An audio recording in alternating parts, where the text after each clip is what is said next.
Whether you call it stress, worry, or just planning, nearly all of us struggle with some form of anxiety, but not Sadhguru. Whichever way you judge me has absolutely no impact on me because I'm completely stoned. So in this video, we're going to break down how you can overcome anxiety in the instant you feel it. We'll also cover how you can shift your mindset so that it doesn't even come up in the first place. But let's start with the fastest outer fixes and work our way to the more inner, profound shifts. So first off, you're going to notice that Sadhguru often reveals his palms when he's speaking. In a way, enlightenment means you are an unblemished life, no branding. Those lights went off and this became dark. I just see a mass of people. You just be ready. When he raises his question, you know this is what he will ask.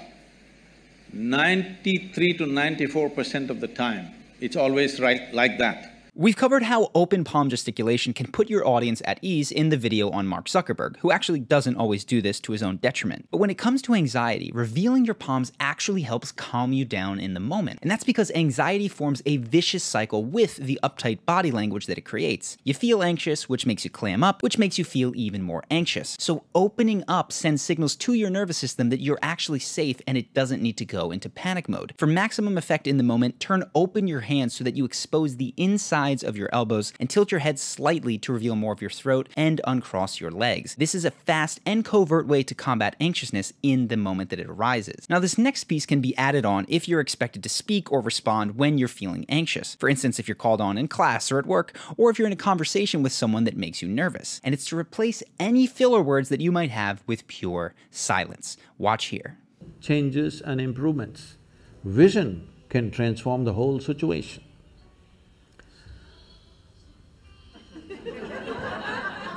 Now, this isn't just because filler words like and don't sound nice in conversation. It's because when you're speaking with lots of filler words, you're not actually breathing in, and that contributes to that rushed feeling where you have so many words, but not enough breath to get it out. Now, this can sound simple, but 99% of people rush when they don't know what to say and are feeling anxious, which of course makes the anxiety even worse. They sputter ums, uhs, and other meaningless phrases because they fear that too much silence can make them feel inept. Now, this is exactly the opposite of the truth. You have much more time than you think you do to respond to anything. And to demonstrate this, look how long Sadhguru waits before answering a question. Tells him.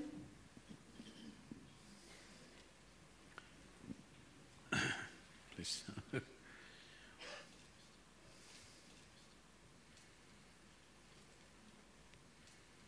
We must understand this.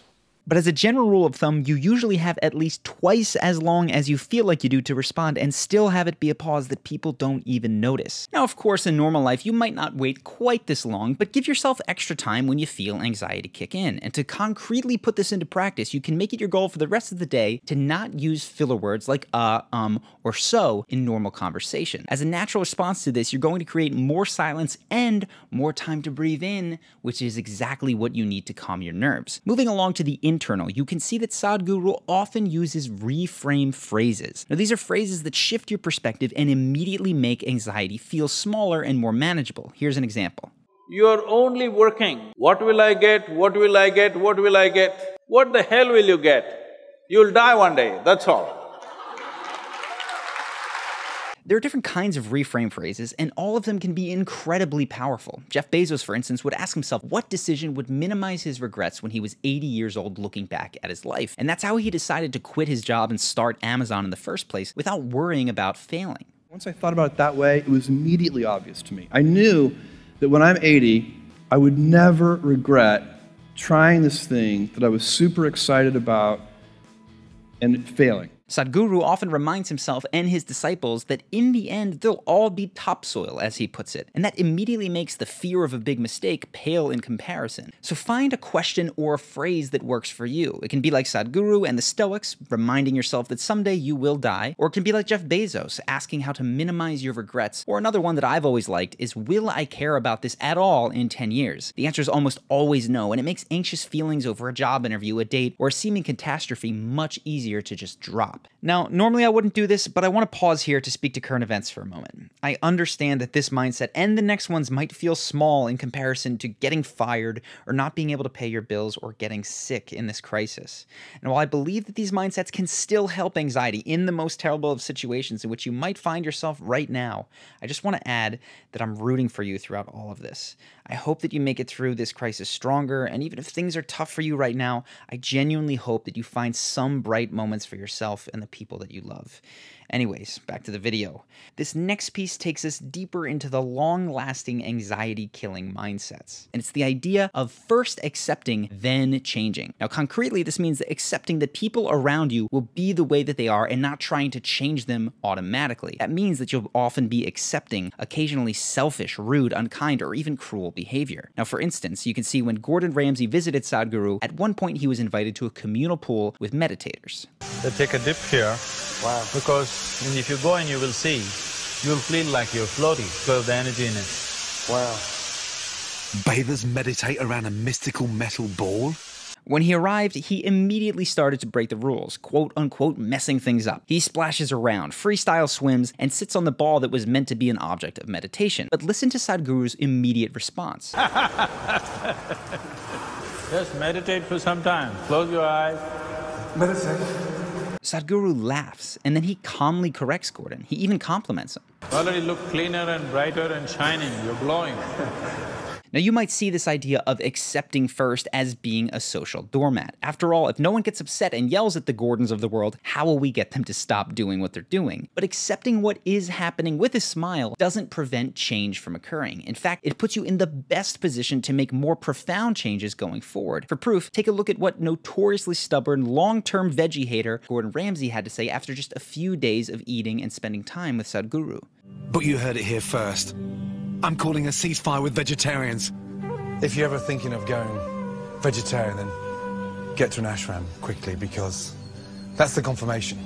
One day in a week, if you eat this kind of food, you would know the difference. One day a week, and you'd think I'd notice a significant impact? You will definitely notice that. On the back of the experience here, yes, I'm going to consider it.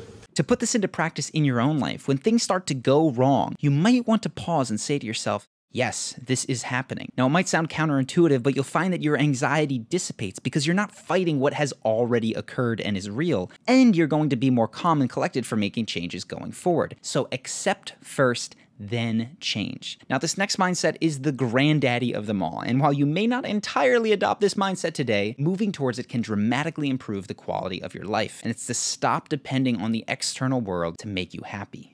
We are busy fixing the world. Yes, world needs to be fixed to some extent.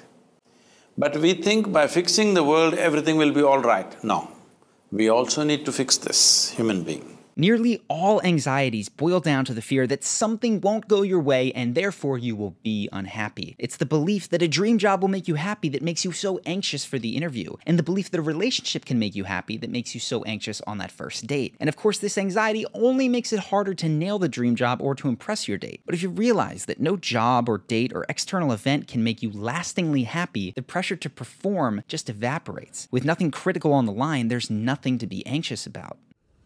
No matter what they do, I'm like this. Because I have not given that freedom to anybody, that somebody can freak me, somebody can make me angry, somebody can make me happy, somebody can make me unhappy. These privileges I kept to myself. Now, it might sound insane to say that the external world won't make you happy. To many Type A personalities, this sounds like loser talk for people who can't make their dreams come true. But Sadhguru offers us a thought experiment to prove his point. In this case, he gives the example of a luxury car. Just watch those people who are driving BMWs, Mercedes and whatever else, okay? Successful people. Just carefully watch them. How many of them are joyfully driving their BMW? Hello? How many of them are joyfully driving their dream car that they worked for? You will see hardly anybody. But the failure of the external world to offer us what we truly desire goes far beyond cars. Maybe you want to be world famous, to have a great body, to date talented, beautiful people, or to be wealthy, and you work towards those things imagining that you will feel great when you've achieved your dreams. Well, Brad Pitt is one of the most handsome, powerful, successful, famous, talented people on the planet. He's positively impacted millions of people, and he recently revealed that he has been struggling with alcohol as an escape from the pain that he experiences. I mean, certainly for me, you know, what I realized was I was running to things to avoid tough feelings, painful feelings. I just didn't know how to deal with them and looking for... Similarly, Jim Carrey had this to say about all his fame and fortune. I've often said that I wished people could realize all their dreams and wealth and fame, and so that they could see that it's not where you're going to find your sense of completion. And both of these men deserve to be recognized for sharing their struggles, not least of all because it lets the rest of us know that happiness is not waiting at the top of whatever mountain we're climbing. It's either there for the climb or not at all. We will go as far as we go. But if you're always concerned about the finish line, if you get to the goal, you will be disappointed. If you don't get there, you will be broken. Most successful people on the planet. But let's bring this back to anxiety. Imagine a situation where you get anxious. Identify what it was that you were hoping would happen, the thing that you thought would make you happy. Then consider that while you might spike in happiness for a moment if things went your way, in the long term, you actually have nothing to gain from those situations. And therefore, nothing is on the line and you have nothing to be anxious about. Russell Brand describes the internal dialogue he experiences when he feels socially anxious like this. What's it going to be like? Is everyone going to like me? What's going to happen to me? Who are these men? What's happening here? Like all of this stuff starts happening, and then another part of me goes, you've got nothing to get.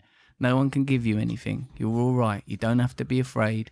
If any of the later mindsets in this video have resonated with you, I would definitely recommend checking out our course, Emotional Mastery. It's a 5-week video program that's designed to help you master your emotions so that you consistently feel better than you might think is currently possible. And the goal of the course is to raise the baseline level of joy that you feel on a day-to-day basis, to be less easily triggered into anger, stress, or anxiety so that you can enjoy your life and be the best self for everyone around you. It also helps you identify and move towards what you really want for your life instead of blindly following the goals that are laid out by your family or society at large, which is where 99% of people probably find themselves. Now, the way this works is by focusing first and foremost on your relationship with yourself. This means exercises that get you in touch with feelings that you might have been repressing for a long time. And if you're a type A person who thinks that self-love is airy-fairy stuff and feelings are something to be conquered with logic, then this is exactly the course for you. Members often realize that they want to share what they've learned and help other people on their own personal development journey, so we've added a bonus section that is a crash course in starting a YouTube channel. Now, this is one that I made at the beginning of the channel where we had about 20,000 subscribers, and it's a very, very tactical explanation of how to build a following from zero. Now, I've not spoken about this emotional mastery course on the channel before because we normally only offer to people who have joined our email list or the Charisma University program. And that means that there's no sales page or anything like that explaining the course. It's just the checkout page. So if you're intrigued and you want to learn more, the best way is probably just to check out the course directly with the link below, and you can do that knowing that it comes with a 60-day money-back guarantee that is for absolutely any reason at all. There's nothing that you need to do. Just go to the billing section and refund to get every penny back. But I do hope that you try it. So if you'd like to join, go ahead, click the link below. I hope to see you on the inside. Either way, I hope that you've enjoyed this video, and I will see you in the next one.